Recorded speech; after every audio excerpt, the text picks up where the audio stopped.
Hello, Representative Derek Kilmer here, welcoming you to another edition of Ask Derek. If you're just tuning in for the first time, this is my video series where I get to open up my mail and answer a question or two from folks back home.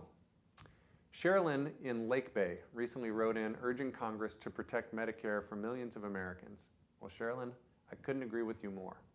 Social Security and Medicare are two of the greatest public policy programs in the history of this country.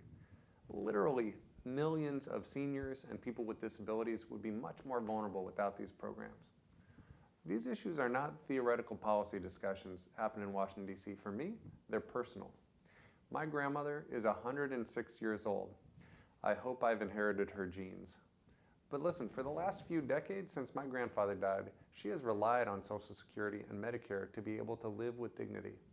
And I'm committed to not jeopardizing that for Oma or for Sherilyn or any other senior that have worked all their lives and want to enjoy retirement. Now, unfortunately, not everyone is on the same page in our nation's capital. In recent years, we've seen proposals that would negatively impact our social safety net.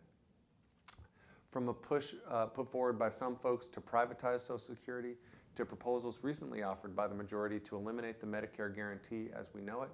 Some have suggested eliminating the guarantee and actually replacing it with a voucher or a coupon. Now you try giving Oma a coupon and having her navigate the private health insurance market. No way. Now, too many politicians in our nation's capital don't understand the importance of ensuring that vulnerable people can live with dignity.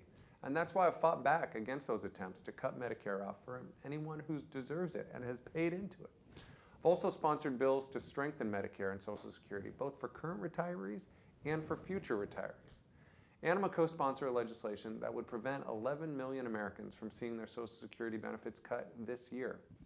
This bill would ensure that Americans get the benefits that they've earned while not hurting the overall health of the Social Security system.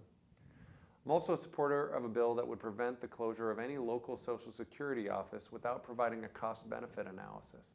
That way we can make sure that local communities aren't harmed, that people in those communities aren't harmed.